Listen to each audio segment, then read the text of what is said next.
మీ బంగారం తాకట్టులో ఉందా? నెల నెల వడ్డీ కట్టలేకపోతున్నారా? ఆచారి గోల్డ్ 9030022345.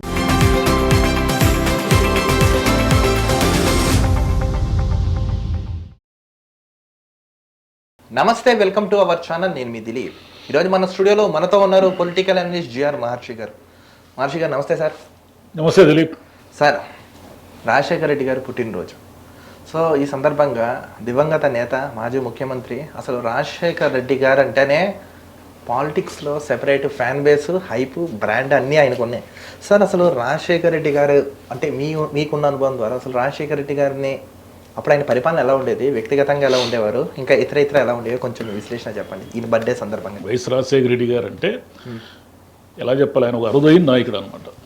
అరుదైన నాయకుడు అంటే ఏంటంటే బేసిక్గా ఆయన పొలిటీషియన్ అనేదానికంటే బేసిక్గా హ్యూమన్ బీయింగ్. ఆయన మనుషుల్ని అర్థం చేసుకోవడము, దగ్గరికి తీసుకోవడము, అంటే హ్యూమన్ రిలేషన్స్ అంతగా మెయింటైన్ చేసిన నాయకులు చాలా తక్కువ.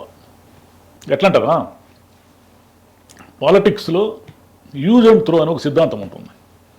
రాజశేఖర రెడ్డి గారి సిద్ధాంతం ఏంటంటే near and dear. Near and dear అంటే ఏమిటంటే ఆయనకు సమీపంగా వెళ్ళిన వాళ్ళు ఆయనకు ఇష్టపూర్వ ప్రేమ పాత్రులన్నా అవుతారు, వీళ్ళు ఆయన వీళ్ళకు ప్రేమ పాత్రుడన్నా అవుతాడు. అంటే మీన్స్ కార్యకర్త కావచ్చు, నాయకుడు కావచ్చు, వాళ్ళు ఏ రేంజ్ వాళ్ళన్నా కావచ్చు, ఆయనకి ఒకసారి ఆయన సమీపంలోకి వెళ్ళిన వాళ్ళు, ఆయనతో కొంతకాలం అనుబంధం ఉన్నవాళ్ళు ఆయన వదిలిపోలేరు.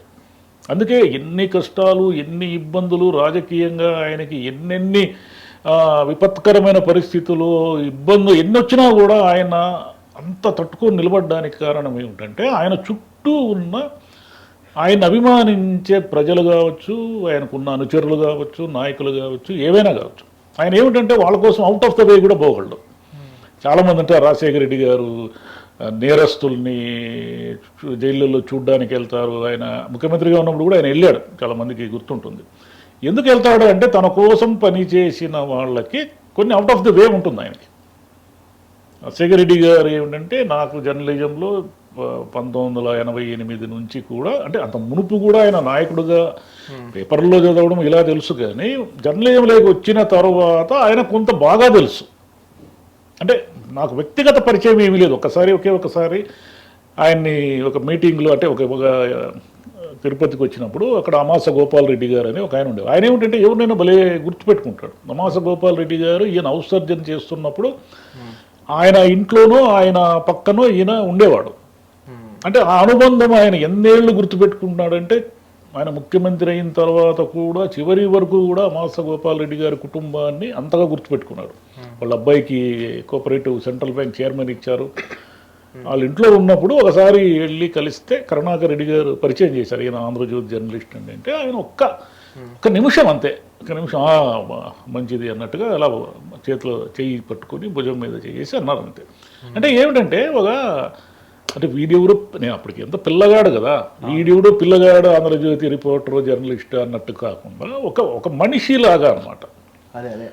ఆప్యాయత ఒక క్షణమే, అది ఒక నిమిషం కూడా కావచ్చు, కానీ ఆ ఆప్యాయత ఆయన చూపించే నవ్వు, చిరునవ్వు, ఆప్యాయత ఇదంతా కూడా జనరల్గా ఆయనతో పరిచయం ఉన్న వాళ్ళు ఎవ్వరూ మర్చిపోలేరు. కొంతమంది ఆయన్ని విమర్శించేవాళ్ళు, విభేదించేవాళ్ళు రాజకీయంగా ఉండొచ్చు, కానీ వ్యక్తిగతంగా ఆయన్ని అభిమానించే వాళ్ళే ఎక్కువ ఉన్నారు. ఆయన ఏమిటంటే మామూలు సాధారణమైన మనుష్యులను ఆయన విపరీతంగా అభిమానిస్తాడు, గౌరవిస్తాడు, వాళ్ళ కష్ట సుఖాలకు స్పందిస్తాడు. ముఖ్యమంత్రి అయిన తర్వాత అనేది కాదు నేను చెప్పేది. బేసిక్గానే ఆయన ఏమిటంటే ఒక లీడర్షిప్ క్వాలిటీస్తో కాకుండా ఒక మామూలు మనుషుల్ని ఎలా స్వీకరించాలి, వాళ్ళ కష్టాన్ని ఎలా అర్థం చేసుకోవాలి అంత బాగా తెలిసిన నాయకులు చాలా తక్కువ, అరుదుగా ఉంటారు. ఎందుకంటే ఆయన ఎంబీబీఎస్ చదివిన తర్వాత హౌస్ సర్జన్ ఇవన్నీ చేసి డాక్టర్గా ప్రాక్టీస్ పెట్టినప్పుడు కూడా రూపాయి తీసుకుని ఏదో వైద్యం చేసేవాడు ఆయన. అంటే డబ్బులు సంపాదించేసేయాలి, నేను డాక్టర్ అయిపోయాను, నేను విపరీతంగా అది చేయాలి ఇది చేయాలి అని కంటే కూడా జనానికి దగ్గర కావాలనే కోరిక ఎక్కువ ఆయనకి. రెడ్డి కాంగ్రెస్లో 1978లో పోటీ చేసి అప్పుడు గెలిచాడు. గెలిచిన తర్వాత ఆయన దాదాపు 3 ఏళ్ళు మినిస్టర్గా ఉన్నారు. విద్యాశాఖ, ఎక్సైజ్ శాఖ ఏవో చేశారు. ఇవన్నీ చేసిన తర్వాత 83 నుంచి ఒకసారి మీరు రాజశేఖర రెడ్డి గారి రాజకీయ జీవితాన్ని గమనిస్తే 1983 నుంచి 2004 వరకు అంటే 21 సంవత్సరాలు ఆయన ప్రతిపక్షంతో యుద్ధం చేశాడు, తన స్వపక్షంతో యుద్ధం చేశాడు. ఆయనకి కీలకమైన పదవి ఏమీ ఇవ్వలేదు. కీలకమైన పదవి అంటే ఏంటంటే రాజశేఖర రెడ్డి గారికి ఎమ్మెల్యేగా గెలవడం, ఎంపీగా గెలవడం అనేది నథింగ్. ఆయన ఆయన ఆయన బొమ్మ పెట్టుకుని నిలబడినా కూడా గెలిచిపోతారు ఇప్పటికీ. ఓకేనా? ఎమ్మెల్యే ఎంపీ పదవి అనేది ఆయనకి చాలా చిన్న విషయాలు. కానీ గవర్నమెంట్ ఎప్పుడు 1989లో కాంగ్రెస్ గవర్నమెంట్ వచ్చి 3 సార్లు ముఖ్యమంత్రులను మార్చినప్పుడు కూడా ఆయనకి ఏ అవకాశం ఇవ్వలేదు. 1991 తర్వాత గవర్నమెంట్ ఉన్నా కూడా, అది కాంగ్రెస్ గవర్నమెంట్, ఇది రాజీవ్ గాంధీ మరణం తర్వాత పివి నరసింహారావు గారి హయాంలో కాంగ్రెస్ గవర్నమెంట్ ఉన్నప్పుడు కూడా అసలు ఎవరెవరో అనామకులందరికీ కేంద్ర మంత్రి పదవులు ఇచ్చారు, కానీ రాజశేఖర రెడ్డి గారికి ఒక కేంద్ర మంత్రి పదవి అనేది రాలేదు. అయినా సరే ఆయన ఏం చేశాడు? పిసిసి అధ్యక్షుడుగా ఎన్టీ రామారావు గారితో పోరాడాడు, చంద్రబాబు నాయుడు గారితో పోరాడాడు, కాంగ్రెస్ పార్టీని 2004 వరకు బతికించుకొని దానికి ముఖ్యమంత్రి, తనకంటూ పోటీ లేని ముఖ్యమంత్రిగా వచ్చారు. కాంగ్రెస్ అంటే ఏమిటి? విపరీతమైన పోటీ, ప్రతి వాళ్ళు ముఖ్యమంత్రి కావాలనుకునే కాలం అది. ఆ కాలంలో రాజశేఖర రెడ్డి గారే ముఖ్యమంత్రి 2004లో, ఇంకా వేరే వాళ్ళు ఆప్షన్ లేదు అనే వరకు తీసుకొచ్చారు. అంటే 21 ఏళ్ళు ఎంత సుదీర్ఘమైన పోరాటం. ఆయన జిల్లాలోనూ పోరాటమే, రాష్ట్రంలోనూ పోరాటమే, అన్ని చోట్ల పోరాటమే. ఆయనకి స్వపక్షంతో పూర్తిగా పోరాటం. ఆయన అణిచివేయాలని ఎంతమంది ఎన్ని ప్రయత్నాలు చేసినా అలాగే యుద్ధమే. ఆ జిల్లాలో కూడా ఆయన వర్గాన్నంతా చెల్లాచెదురు చేశారు, ఆయనకంటూ మనుషులు లేకుండా చేశారు. ఆయన చెప్పిన వాళ్ళకి ఎవరికి కూడా కనీసం కడప మున్సిపాలిటీ చైర్మన్గా కూడా తన మనిషిని నిలబెట్టుకోలేనటువంటి ఒక విచిత్రమైన పరిస్థితి ఎదురైంది ఆయనకి ఒక దశలో. చివరికి ఒక రకమైన విసుగు పుట్టి ఒక ఇండిపెండెంట్ అభ్యర్థిని ఈయన కావలసిన వాడు ఇండిపెండెంట్ అభ్యర్థిగా నిలబెట్టిన రోజులు కూడా ఉన్నాయి. పార్టీ విడిచిపోదాము, ఈ పార్టీలో ఇక మనకు భవిష్యత్తు లేదు అనుకున్న కాలం కూడా ఉంది. కానీ ఆయన ఏం చేశాడంటే పార్టీ వదిలిపోయి ఆయన ఎమ్మెల్యేగా ఎంపీగా గెలవడము, లేదా ఆ పార్టీకి కొన్ని సీట్లు, సొంత పార్టీ పెట్టుకుని సీట్లు తెచ్చుకోవడం అదేం పెద్ద విషయమేం కాదు ఆయనకి. కానీ ఆయన ఎలా ఆలోచించాడంటే మనం ఈ కాంగ్రెస్ పార్టీలోనే ఉండి పోరాడాలి, కాంగ్రెస్ పార్టీ వదిలేస్తే నేను గెలవడం అనేది నాకు సమస్య కాదు, కానీ నన్ను నమ్ముకుని రాష్ట్రమంతా రాజకీయాల్లో ఉన్నవాళ్ళు ఇంతమంది ఉన్నారు, ఇంతమందిని నేను అంటే అప్పటికి ఆయనకి కొన్ని అనుభవాలు ఉన్నాయి. రమణారెడ్డి గారు రాయలసీమ పార్టీ పెట్టి, రమణారెడ్డి గారు కడప జిల్లాలో ప్రముఖ నేత కదా, ఆయన పార్టీ పెట్టి దెబ్బతిన్నారు. అట్లా సొంత పార్టీలు పెట్టి దెబ్బతిన్న వాళ్ళని చూశాడు ఆయన. చూసిన తర్వాత ఏమిటంటే తను ఒక్కడే ఏదో ఎన్నిక కావడము, తన ప్రయోజనాలు అనేది కాకుండా తనకంటూ ఒక బలమైన వర్గం ఉంది, ఈ వర్గం అంతా కూడా నాతో పాటు ఇన్నాళ్ళు యుద్ధాలు చేసింది, ఇది నష్టపోతుంది, మనం ఇప్పుడు పార్టీలు విడిపోవడం అనేది కరెక్ట్ కాదని ఆ పార్టీతోనే యుద్ధం చేసి, ఆ పార్టీలోనే నాయకుడిగా నిలబడి, ఆ పార్టీలోనే పిసిసి అధ్యక్షుడిగా ఎన్నికై చివరికి 2004లో ముఖ్యమంత్రి అయ్యారు. ఇంత సుదీర్ఘమైన పోరాటం, 21 సంవత్సరాలు కీలకమైన పదవి లేకుండా పోరాడిన వాళ్ళు రాజకీయ చరిత్రలో చాలా తక్కువ మంది లేరు. 21 ఇయర్స్ తట్టుకొని నిలబడడం అంటే చిన్న విషయం కాదు. ఇది 83లో ఎన్టీ రామారావు ఎన్నికైన తర్వాత 2004 ఈ గ్యాప్, 21 సంవత్సరాల గ్యాప్లో ఆయన అతిపెద్ద యుద్ధం చేశాడు. ఆయన చివరి చేసిన యుద్ధం ఏమిటి? 1600 కిలోమీటర్ల పాదయాత్ర ఎండాకాలంలో. అది ఏమన్నా సాధ్యమయ్యే పనేనా? 1600 కిలోమీటర్లు పాదయాత్ర ఎండల కాలంలో చేయడం అనేది. ఆయన ఏమిటంటే ఎండల కాలంలోనే రైతులు ఇబ్బందుల్లో ఉన్నారు, కష్టాల్లో ఉన్నప్పుడే కదా వాళ్ళ దగ్గరికి పోయి మనం పలకరించాలా అనేది ఆయన మూడు. ఇంకోటి ఏమిటంటే ఆయన అధికారంలోకి వచ్చిన తర్వాత కూడా ఆయన చేసిన పనులన్నీ కూడా ఇప్పటికీ గుర్తుండే, దానికి ఎవరు తీసేయలేరు. మీరు ఆరోగ్యశ్రీ తీసేయలేరు, అదే ఫీజు రింబర్స్మెంట్ తీసేయలేరు, మన అది అంబులెన్సులు, ఆయన 104, 108 అంబులెన్సులు ఎన్ని చేశారు ఆయన. ఇవన్నీ చేయడానికి కారణం ఏమిటంటే రైతులకు ఉచిత విద్యుత్ ఇస్తే మీరు బట్టలు ఆరేసుకోవాల్సి ఉంటుంది, వాటి మీద అన్నా కూడా ఆయన లెక్క చేయలేదు. రైతులకు ఇవ్వాల్సిందే ఉచిత విద్యుత్తు, నేను తొలి సంతకం దాని మీద చేస్తానని అంత పట్టుబట్టారు. ఎందుకు పట్టుబట్టారంటే గ్రౌండ్ లెవెల్లో ఉన్న వాళ్ళ జనం కష్టాలు ఆయనకు తెలుసు. కడప జిల్లాలో అప్పట్లో 1994, 92 ప్రాంతంలో ఆంధ్రజ్యోతి కడప డెస్క్ ఇన్ఛార్జిగా పనిచేసేవాడిని. అంటే తిరుపతిలో ఎడిషన్ ఉంటుంది, కడప జిల్లాని న్యూస్ని కవర్ చేయాలి, ఇది పని అనమాట. అందుకని తరచూ కడపకు మీటింగులకు వెళ్ళాల్సి వచ్చేది. మీటింగులకు వెళ్ళిన ప్రతిసారి రాజశేఖర రెడ్డి గారి గురించి ఒక కొత్త విషయం చెప్పేవాళ్ళు. ఒకటేమిటంటే ఆయన పుట్టినరోజు వస్తే మొత్తం ఆయన ఒకవేళ కడపకు వస్తే ఆయన మొత్తం రోడ్డంతా ఆయన ఉన్న బస చేసిన ప్రాంతం రోడ్డంతా కూడా ట్రాఫిక్ జామ్ అయిపోతుంది. అంతమంది జనం ఆయన్ని శుభాకాంక్షలు చెప్పడానికి వచ్చేవాళ్ళు. వచ్చిన ప్రతి వాళ్ళు కూడా ఏదో ఒకటి ఆపిల్లో గీపిల్లో తీసుకొస్తే అవన్నీ నిండిపోయేటివి అనమాట, గంపలు గంపలు నిండిపోతే ఆయన ఏం చేసేవాడు అంటే అవన్నీ తీసి ఆసుపత్రిలో రోగులు ఉంటారు కదా, ఆసుపత్రిలో రోగులందరికీ పంపించేసేవాడు ఆయన. అదొకటి. రెండవది ఏమిటంటే ఆయన అవుట్ ఆఫ్ ద వే పోతాడు అనే దానికి ఒక ఉదాహరణ ఉంది. చాలామందికి తెలియదు ఇది, కడపలో వాళ్ళకి మాత్రం చాలా తక్కువ మందికి తెలుసు. కడప R&B గెస్ట్ హౌస్లో ఆయన అప్పట్లో ఈ స్టేట్ గెస్ట్ హౌస్లో ఇవన్నీ లేని కాలం, కడప R&B గెస్ట్ హౌస్లో ఆయన కడపకు వస్తే ఉండేవాళ్ళు. అక్కడికే ఆయన అనుచరులు అందరూ వచ్చి ఆయనతో ఏవైనా రాజకీయ మంతనాలు ఇవన్నీ చేసేవాళ్ళు. ఒకరోజు ఆయన వచ్చినప్పుడు ఏం చెప్పారంటే ఒక అనుచరుడు కంప్లైంట్ చేశాడు అక్కడున్న వాచ్మెన్ మీద. అక్కడ అటెండర్ ఎవడో ఉంటాడు కదా, R&B గెస్ట్ హౌస్లో అటెండర్లు ఉంటారు కొంతమంది ఏదో సర్వీస్ చేయడానికి. ఏమని కంప్లైంట్ చేశాడంటే, అన్నా వీడు మొన్న ఎవరో గెస్ట్ వస్తే వాడు వాచి దొంగతనం చేశాడన్నా. అతను ఆ అటెండరు రాజశేఖర రెడ్డి గారికి బాగా తెలుసు. అనగానే అనుచరులంతా ఏమనుకున్నారంటే, అరే వాడు ఇట్లా పిలవరా అన్నాడు ఆ అటెండర్ని. ఆయన చుట్టూ ఉన్న వాళ్ళు ఏమనుకున్నారంటే వాడిని తీవ్రంగా తిడతాడు, మందలిస్తాడు, ఎందుకురా దొంగతనం చేశావని అడుగుతాడు, నిలదీస్తాడు అనుకున్నారు. ఈయన ఏమడిగాడు తెలుసా ఆయన్ని, వాడు భయపడుతూ వచ్చాడు ఆ వర్కర్. అన్న అన్న అన్న అన్న అని ఇట్లా వచ్చాడు అనమాట. వస్తే బాబు నీకు ఎంతమంది పిల్లలు అన్నాడు. 4 పిల్లలు అన్నాడు. ఎంత జీతం అన్నాడు. ఎంత జీతం అంటే ఆ రోజుల్లో 600 ఎంతో చెప్పాడు. చెప్తే ఆ మేనేజర్ని ఇట్లా పిలవండి అన్నాడు. మేనేజరు నన్ను ఎందుకు పిలుస్తున్నాడు తెలియక భయంగా వచ్చాడు.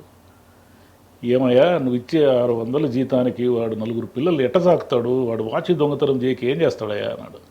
ఈ నెల నుంచి జీతం పెంచు, నువ్వు వీకపోతే నేను ఇస్తాను, నీ వల్ల కాకపోతే నేను ఇస్తాను. అది అంటే ఆయన అవుట్ ఆఫ్ ద వే ఎందుకు పోతాడు అంటే తప్పు, వాడు చేసిన తప్పు, దొంగతనం అనేది తప్పు. కానీ 4 పిల్లల్ని సాకలేక వాడు వాచి దొంగతనం చేశాడు అనేది ఆయన పట్టుకుంటాడు. మామూలు నాయకులు అయితే వాడిని తిట్టి పంపిస్తారు. ఏమరా బుద్ధి ఉందా నీకు, గెస్టులు వస్తే వాచీలు దొంగతనం చేస్తావా, నేను ఉద్యోగంలో తీసేస్తాను అంటారు. ఆయన ఆ మాట అనలేదు.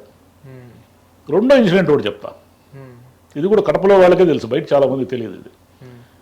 ఒక ఆయన ఇస్త్రీ చేసి ఆయన కడపలో ఒక చిన్న స్థలం కొనుక్కొని గుడిసె వేసుకున్నాడు. గుడిసె వేసుకుంటే ఆ స్థలం మీద కొంతమంది కన్నుబడింది. ఆ కన్ను వేసిన వాళ్ళు ఎవరో కాదు, రాజశేఖర రెడ్డి గారికి బాగా కావలసిన వాళ్ళు. అతను ఎక్కడికి పోతాడు, పోలీస్ స్టేషన్కి పోయినా ఎక్కడ పోయినా రాజశేఖర రెడ్డికి సన్నిహితులు ఆ భూమిని కబ్జా చేయడానికి ట్రై చేస్తున్నారు అని కంప్లైంట్ చేసేంత శక్తి లేదు కదా అతనికి. అతను ఏదో రోజువారీ ఇస్త్రీ చేసుకొని బతికేవాడు. ఆయన ఏం చేశాడు, కోర్టులకి పోలీస్ స్టేషన్లకి పోకుండా నేరుగా రాజశేఖర రెడ్డి గారి దగ్గరికే పోయాడు. ఆయన కడపలో ఉంటే నేరుగా పోయి, అన్న నేను కాసింత స్థలం కొనుక్కున్నా, ఏదో నానా కష్టాలు పడి ఆ స్థలానికి ఇప్పుడు ఏదో కొంత రేటు డిమాండ్ వచ్చింది, నేను ఆడనే గుడిసేసుకొని ఇస్త్రీ చేసుకుంటున్నా, నా భూమిని కొట్టేయాలని చూస్తున్నారు అని చెప్పాడు. ఎవరు అన్నాడు. మీ వాళ్ళే, మీకు బాగా కావలసిన వాళ్ళు, నేను పేరు చెప్పను కానీ మీకు బాగా కావలసిన వాళ్ళు, ఒక క్షణం ఆలోచించి వాడిని పిలవండి అన్నాడు. కబ్జా చేయడానికి ప్రయత్నించిన వాళ్ళు వచ్చారు. బుద్ధి జ్ఞానం ఏమైనా ఉందా నీకు, అతని భూమిని కబ్జా చేయడానికి నీకు ఎట్రా నువ్వు పూనుకున్నావు? ఎప్పుడైనా సరే అతని భూమి అతనికే ఉంటుంది. ఆ భూమి పరిసరాలకు ఎవడు వెళ్ళినా కూడా బీ కేర్ఫుల్ అన్నాడు. ఇది జరిగిన అనేక సంవత్సరాల తర్వాత అతను ఇస్త్రీ చేసుకుంటూ ఈ మధ్యనే ఉన్నాడో లేదా అప్పుకున్నాడో నాకు తెలియదు. ఇది కడప నడిబొడ్డులో ఉన్న ఒక స్థలం గురించి చెప్తుంది. ఊరికే ఆయన గురించి ఏవేవో వివాదాలు చెప్తారు కానీ ఇవెవరికి తెలుసు, కడపలో ఆయన సన్నిహితంగా ఉన్న వాళ్ళకే తెలుసు. ఇట్లాంటివి ఎన్నైనా ఆయన వచ్చాడంటే ఒక ఇది ఇంత అవేంటి లెటర్ ప్యాడ్లు అయిపోయాడు. అన్నా ఎందుకు ఇస్తారన్నా, మనం ఈ లెటర్ ప్యాడ్ ఇచ్చినంత మాత్రాన అధికారులు పనిచేస్తారా? అప్పుడు ప్రతిపక్షంలో ఉన్నాడు కదా ఆయన అడిగితే ఆయన మాట చెప్పేవాడు. ఏమని చెప్పేవాడంటే, మేము 10 లెటర్లు ఇస్తాం, కనీసం 2-3 పని జరిగినా కూడా మనకు సంతోషమే కదా. కనీసం ఆ 7 రాజశేఖర రెడ్డి గారు ఇచ్చారబ్బా మన కోసం ఏదో చేశారు, కానీ జరగలేదు పని అని అనుకుంటారు కదా. మనం అట్లనే ఆయన ఏమిటి అవసరమైతే ఫోన్ చేసి చెప్పేవాళ్ళు. ఎలా చెప్పేవాళ్ళు? బెదిరింపు ధోరణి కాదు.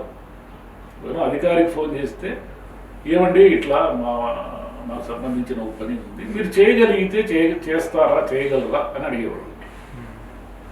అట్లా ఒక గ్రూప్ వన్ అధికారి నాకు చెప్పాడు, ఇట్లా రాజశేఖర రెడ్డి గారు అడిగితే నేను ఒక పని చేసి పెట్టాను ఆయనకి ప్రతిపక్షంలో ఉన్నప్పుడు. ఆయన ముఖ్యమంత్రి అయిన తర్వాత నన్ను గుర్తుపెట్టుకుని ఫోన్ చేసి,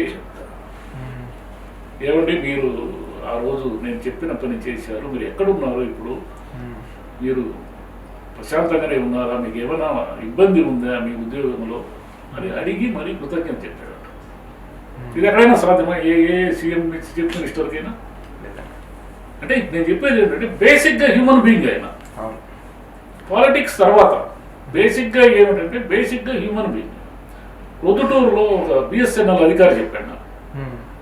ప్రొద్దుటూరులో ఏమంటే మామూలుగా ఆ రోజుల్లో ఎస్టీడీ బూతులు పెట్టుకుంటారు కదా, ఎస్టీడీ బూతులు పెట్టుకోవాలి అంటే గవర్నమెంట్కి దాన్ని సపరేట్గా అప్లై చేసుకోవాలంటే బిఎస్ఎన్ఎల్కి 5,000 రూపాయలు ఏమో కట్టాలి ఆ రోజులు.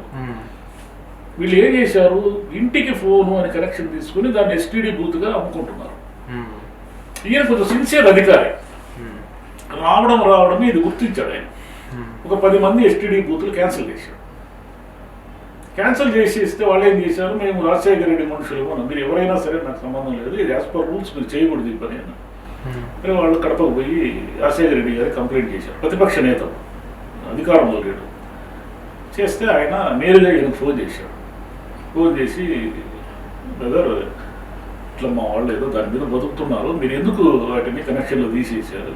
సార్ మీకు తెలియదు, వాస్తవం ఏంటంటే మీ వాళ్ళు ఇంటికి కనెక్షన్ తీసుకొని ఎస్టీడీ బూత్ నడుపుతున్నారు, అది అన్యాయం. అది మీ వాళ్ళని ఎస్టీడీ బూత్ అప్లై చేసుకొని గవర్నమెంట్కి తగిన బిఎస్ఎన్ఎల్కి ఎంత ఫీజు కట్టాలో అంత కడితే నేను తెల్లవారేసరికి ఎస్టీడీ బూత్ మంజూరు చేయించే బాధ్యత నాది అని చెప్పాడు.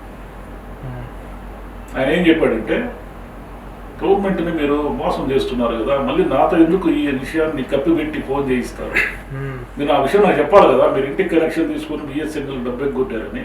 అది చెప్పకుండా నన్ను అధికారికి ఫోన్ చేయించారు. సగం నిజమే చెప్పారు, నోరు మూసుకుని రేపు డబ్బులు కట్టేసి ఎస్టీడీ బూతులు తెచ్చుకోండి అవసరమైతే, లేదంటే కట్ చేసుకుంటారు, పోనివ్వండి అన్నారు. వాళ్ళంతా మరుసటి రోజు వచ్చి డబ్బులన్నీ కట్టి. ఇవన్నీ ఎందుకు చెప్తారంటే ఇవి పిట్టకథలు లాగా ఉంటాయి. పిట్టకథలు కాదు, ఇవి నిజాలు. పిట్టకథలు కాదు. ఒక హ్యూమన్ బీయింగ్గా చిన్నవాళ్లకు నుంచి పెద్దవాళ్ల వరకు అతను ఎందుకు ఆయన చనిపోయిన తర్వాత కూడా ఆయన పేరు గుర్తు చేసుకుని ఎందుకు గౌరవిస్తారు?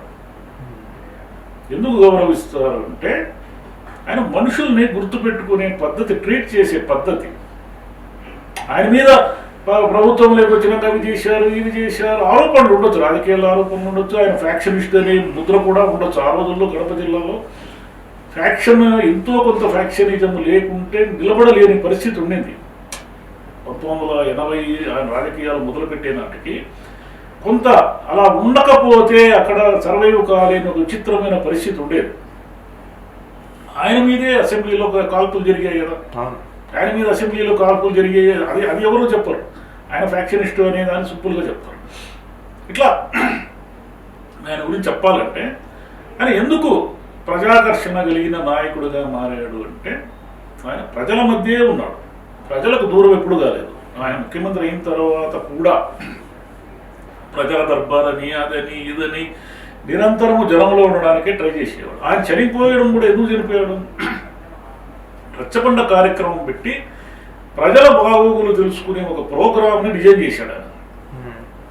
ప్రజల దగ్గరికి వెళుతున్నప్పుడే చనిపోయాడు ఆయన. చూడండి, ఆయన ప్రజల మధ్యనే ఉండి ప్రజల దగ్గరికి వెళుతున్నప్పుడే మరణించాడు. కాబట్టి ఆయన నుంచి నేర్చుకోవాల్సిన సుగుణాలు, ఈ నాయకులు చాలామంది నేర్చుకోవాల్సిన సుగుణాలు ఏంటంటే, ఒక మనిషి రాజకీయాల్లో ఎలా ఉండాలి. Politics is politics. పాలిటిక్స్లో వ్యూహాలు ఉంటాయి, ప్రతి వ్యూహాలు ఉంటాయి, రకరకాలవన్నీ ఉంటాయి. కానీ రాష్ట్రం మొత్తం మీద ప్రతి జిల్లాలోనూ, ప్రతి మండలంలోనూ, ప్రతి చోట ఆయనకంటూ ఎందుకు ఒక వర్గం ఏర్పడింది? ఎందుకు ఆయన కోసము అంటే ఒక రకమైన ఆత్మాహుతి దళాలు లాంటి పిచ్చి అభిమానంతో ఎందుకు జనం వ్యవహరించారు? ఆయన మరణించినప్పుడు కూడా 67 మంది గుండెకి చనిపోయారు అంటే, సరే వీళ్ళు అంటారు దాంట్లో కొన్ని ఫేక్ ఉన్నాయని, కొన్ని ఫేక్ ఉండొచ్చునేమో, కానీ అన్ని 67 ఫేక్ ఎట్లుంటాయి? ఇంపాసిబుల్ కదా. నేను నా కళ్ళతో చూశాను, ఆయన చనిపోయినప్పుడు ఉదయ విదారకంగా ఏడ్చిన వాళ్ళని నేను నా కళ్ళతో చూశాను. దాంట్లో ఫేక్ ఎట్లుంటుంది? ఇంపాసిబుల్, అది ఫేక్ ఉంటుంది. అంటే నేర్చుకోవాల్సిన విషయాలు ఆయన దగ్గర అనేకం ఉన్నాయి. ఆయన ఏమిటంటే ముఖ్యమంత్రిగా ఉన్నప్పుడు ఆయనకు వ్యతిరేకంగా పనిచేసిన వాళ్ళు ఏదైనా సాయం కోరి వచ్చినా కూడా చేశారు.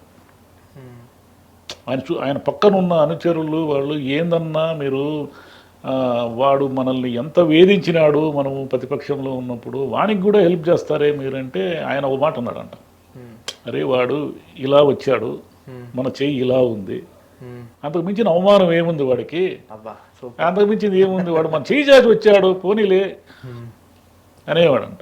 అట్లనే ఆయన కోసము అనంతపురం జిల్లాలో ఒక చిన్న నాయకుడు, కార్యకర్త కంటే కొంచెం పెద్దోడు అనుకోండి, ఆయన ఏదైనా పర్యటనకు వస్తే అతను ఏమిటంటే ఊరికే అభిమానం, ఆయన ఏం ప్రయోజనాన్ని ఆశించి పార్టీలో ఏదో ఆశించి కాదు, ఈయన వస్తే ఆ వచ్చిన వాళ్ళకి ఈయనతో పాటు వచ్చిన వాళ్ళకి, నేను చెప్పేది ఎప్పుడు 1988 నాటి మాట చెప్తున్నా, ఈయన వస్తే ఈయనతో పాటు వచ్చిన వాళ్ళకి మంచి విందు భోజనం ఆ టైంకి, అన్న మా ఇంటి మా ఊర్లో మీకు భోజనాలు ఏర్పాటు చేస్తున్నా వచ్చి భోజనం చేయండి అంటే భోజనం పెట్టేవాడు, మంచి భోజనం.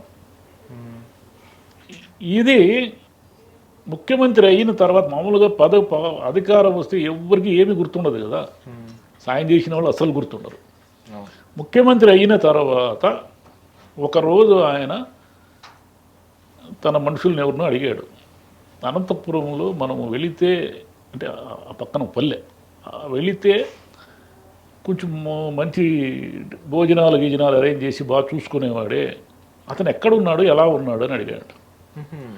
అడిగితే వీళ్ళు ఏదో ఇన్ఫర్మేషన్ గ్యాదర్ చేసి లేదన్నా అతను బాగా చితికిపోయాడు, కష్టాల్లో ఉన్నాడు, పంటలు కూడా లేవు అని చెప్పాడు. చెప్తే అతని ఫోన్ ఉంటే ఫోన్ చేయండి అన్నాడు. ఫోన్ నెంబర్ కనుక్కొని ఫోన్ చేస్తే నేను సీఎంను మాడుతున్నా అంటే అతలోడు షాక్. సీఎం మాడుతానంటే ఎవరికైనా షాకే కదా, నువ్వు ఒకసారి హైదరాబాద్ రావయ్యా అన్నాడంట. అతనికి ఏం అర్థం కాలేదు, హైదరాబాద్ వచ్చి ఈయన కలిస్తే తన పక్కన ఉన్న వాళ్ళకి ఏదో చెప్పాడంట, ఇతనికి ప్రభుత్వంగా మనం ఏం చేయొచ్చు ఎంత చేయొచ్చు అంతా చేయండి, ఇతనికి ఏం కావాలో చూసుకోండి అంతే, ఒక మాట ఒకే మాట. ఆయన ఉన్నాడు, ఆయన తెలుసు కూడా నాకు, పేర్లు వద్దులేండి. అంటే ఎందుకు చెప్తున్నాను ఇవన్నీ అంటే ఆయన పుట్టినరోజును ఆయన సంస్కరించుకోవడానికి కాదు, అలా నాయకులు అలా ఉండాలి. నాయకులు ఎట్లుండాలంటే నాయకులు జనానికి అత్యంత సన్నిహితంగా అత్యంత చేరువుగా జనానికి ఏదో ఒకటి చెయ్యాలి, ఎంతో కొంత తమ పరిధిలో ఎంత చేయాలో అంత చెయ్యాలి అని ఉంటే ఆటోమేటిక్గా వాళ్ళు అలా సక్సెస్ఫుల్గా. ఈరోజు జగన్ గారు ముఖ్యమంత్రి అయ్యారంటే ఎలా అయ్యారు? ఆయన జనాదరణ, తండ్రి గారు వారసత్వం, తండ్రి గారు జనబలం అనే ఒక డిపాజిట్ ఇచ్చిపోయారు ఆయన, ఫిక్స్డ్ డిపాజిట్. ఈ ఫిక్స్డ్ డిపాజిట్ని ఈయన మొత్తం ఖర్చు పెట్టేశాడు, దాచుకోలేదు. ఈయన ఖర్చు పెట్టేసి ఏం చేశారంటే ముఖ్యమంత్రి వరకు ఆ ఫిక్స్డ్ డిపాజిట్ ఆయన పనిచేసింది. ముఖ్యమంత్రి అయిన తర్వాత ఆయన తప్పు చేశాడు. తండ్రికి ఏదైతే బలమో, తండ్రి ఏ జనాదరణ అయితే పొంది అంత దూరం ముఖ్యమంత్రి వరకు 2 సార్లు గెలిచాడో, ఎవరు గెలవలేదు. ఆంధ్రప్రదేశ్లో 1983 తర్వాత కాంగ్రెస్ పార్టీ అంతకుముందు గెలిచింది, కానీ 83 తర్వాత 85లో మిడ్ టర్మ్ పెట్టినప్పుడు మళ్ళీ ఎన్టీఆర్ వచ్చాడు, మళ్ళీ 89కి ఆయన ఓడిపోయాడు, 94లో మళ్ళీ ఎన్టీఆర్ వచ్చాడు. అది ఎన్టీఆర్ విజయం తెలుగుదేశం.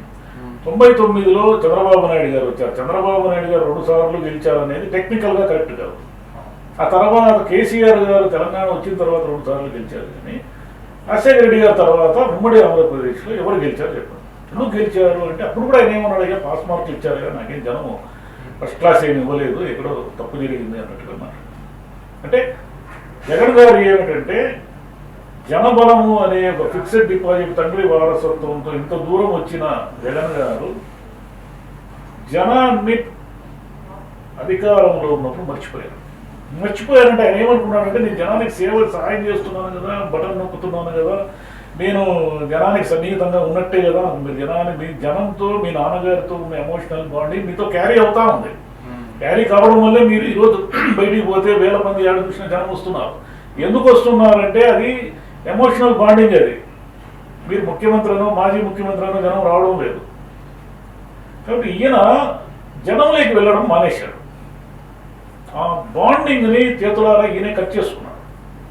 కట్ చేసుకోవడం వల్ల వైసీపీ అనేది అంత ఘోరంగా ఓడిపోవాల్సిన సిచ్యువేషన్ వచ్చింది.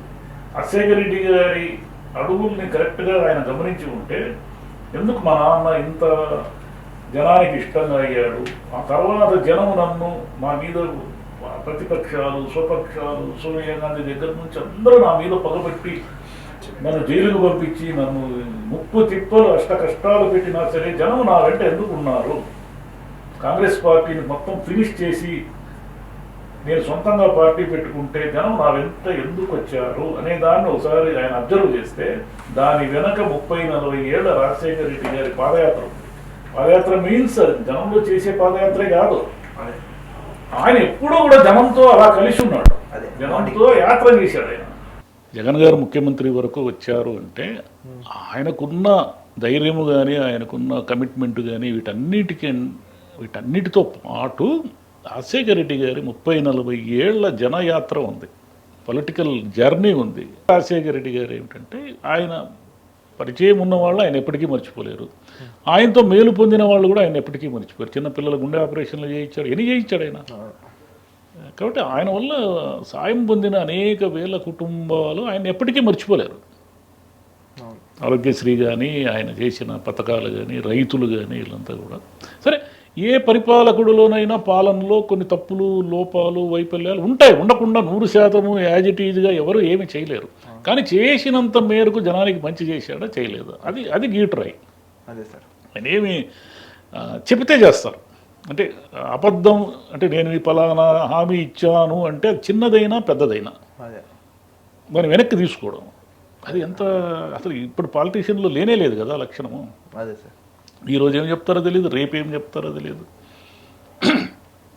అంటే రాజశేఖర రెడ్డి గారి నుంచి స్ఫూర్తి పొందితే వాళ్ళు ఏ పార్టీకైనా సంబంధించిన వాళ్ళు కావచ్చు, పొందితే ఆయనలో ఉన్న పాజిటివ్ పాయింట్లన్నీ తీసుకునే నాయకత్వంలో ఎదగగలిగితే ఎవరైనా మంచి నాయకుడు కాగలరు.